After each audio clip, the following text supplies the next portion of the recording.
What's going on, ladies and gents? And today's episode is going to be a little bit different. It's not quite a product review. It's not really a prep series or reverse diet series video.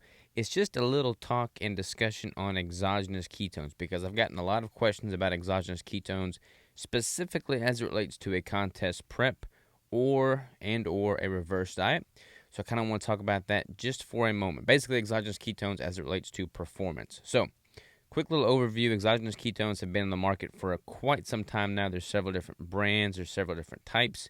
You've got your typical ketone salts. You've got your ketone esters, all that good stuff. And now there's just a million of them. I mean, like, it's literally a flooded market right now. It's crazy.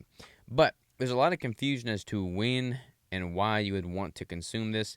And unfortunately, a lot of these companies have preyed on the ignorance of people and the popularity and the hype of keto, and they've marketed these products as like this miracle fat loss supplement, which is not. So let's talk about this a little bit.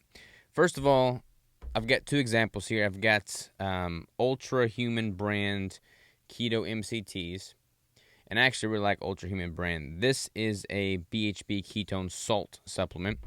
And then I've got the Ketone Aid esters, if it focuses there.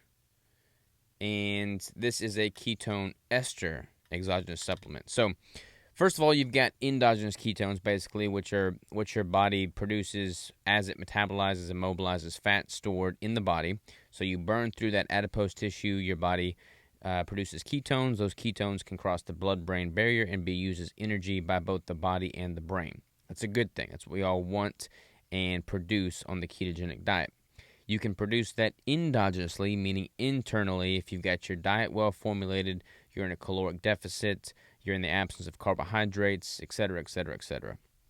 Now, when you introduce a supplement and you introduce exogenous ketones, what happens to that internal production? So there's a lot of debate on this. There's not a whole lot of, there is a lot of science coming out, but there seems to be two different opposing views. One is that it doesn't really have any effect on endogenous production, and the other is that it shunts your endogenous production of these ketones.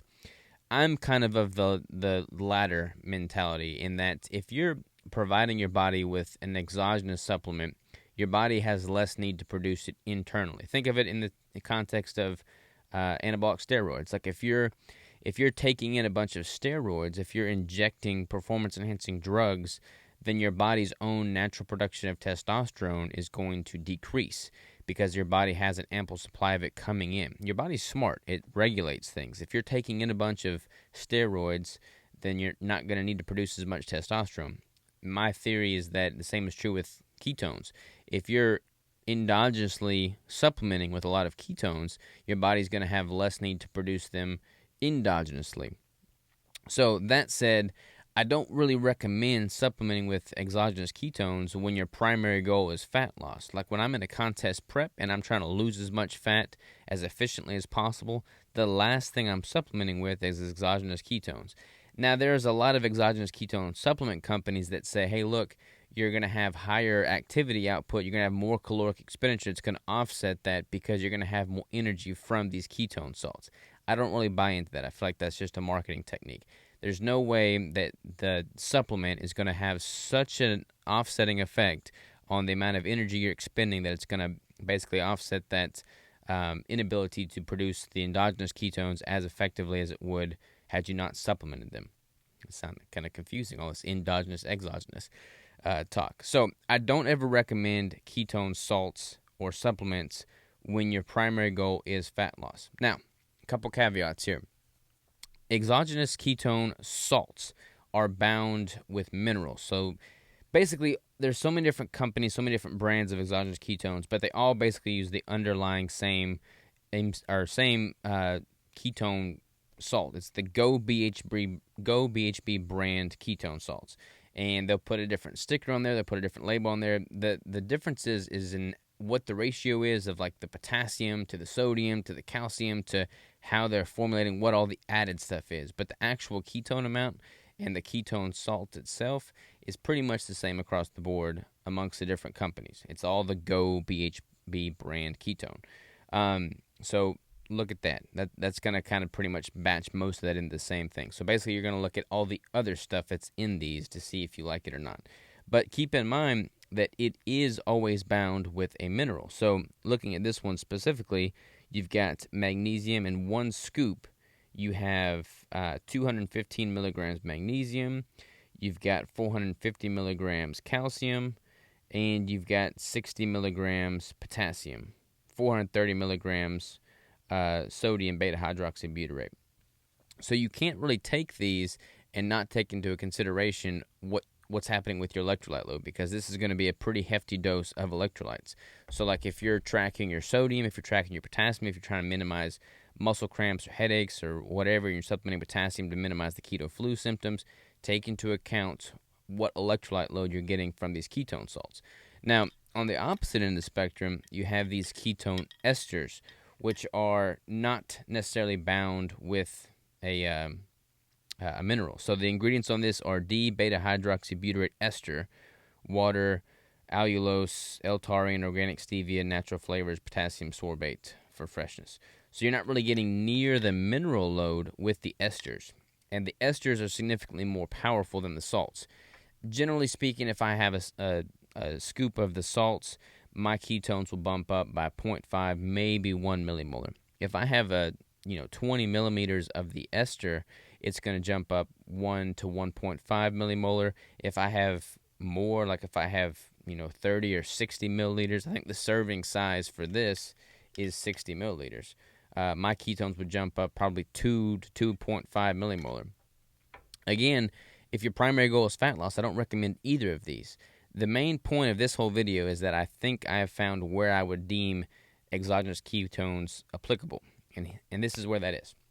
I'm coming out of my contest prep right now. I've lost all the body fat that I hope to lose, and now I'm focusing on ramping my metabolism back up, ramping my calories back up, feeling great in the process, and optimizing performance so that I can take advantage of those extra calories and perform really great in the gym. That's a perfect foundation for introducing the exogenous ketones, because you're not really trying to burn your own body fat. You're not really trying to prioritize fat loss. This does have a beneficial effect from a recovery standpoint, so I can kind of optimize my training, train more frequently, train more intensely because my recovery is better. But here's the main thing. When I go to a reverse diet and I start ramping calories back up, I start ramping protein up pretty aggressively. Towards the tail end of my cut, when protein is down, I'm not losing any muscle because I have higher ketone production, which is very anti-catabolic. However, since my protein is very, very low, I have that high ketone production, and I feel and perform like I'm like $1,000,000 because I've got really high energy. I'm just buzzing. I've got that ketone high, so to speak. When I start ramping that protein back up, as I do in a reverse diet, and I do so pretty aggressively, my ketones drop pretty rapidly. I mean, typically during the last couple weeks of the contest prep, I was averaging like 2.5, 3.5. There's a couple days where I hit 4 millimolar on the beta hydroxybutyrate blood test without any supplementation whatsoever. Since I've been ramping calories back up, namely of which is protein, coming from protein, my ketones have plummeted, like 0.3, 0.4, 0.5 is nothing new. Now, that doesn't mean I'm not keto adapted. That doesn't mean I'm not fat adapted. That doesn't mean I'm not using ketones and fat for fuel. I'm not eating any carbs, so it's not like I'm burning on carbohydrates. But because my ketones are lower, I don't have that high that I had towards the tail end of my contest prep. And since I'm not really trying to prioritize fat loss, it kind of really sets the stage for actually benefiting from the exogenous ketones. You certainly don't have to. I'm not affiliated with any exogenous ketone supplements. Most of them are super expensive. I'm always going to prioritize food over the supplements. You don't need to use exogenous ketones. But if you are going to use exogenous ketones, I would recommend using them and incorporating them the 3 or 4 weeks or a month or two immediately post-competition if you go through a contest prep in a ketogenic state, because you're going to kind of bridge the gap, so to speak, from having super high blood ketones endogenously created during the tail end of your prep and then ramping up that protein, ramping up the calories and seeing a drop in those. It's going to kind of bridge that gap and make it a smoother transition. I'll have, a serving of the ketone esters in the morning with my coffee. It's going to ramp my blood ketone count a little higher. and then I'll just kind of have a more sustained, even kill energy source throughout the day. So that's all I got to say about that. Little rant, little informative video on exogenous ketones. Hope you found it interesting, informative, and educational. And until next time, I'll see you later.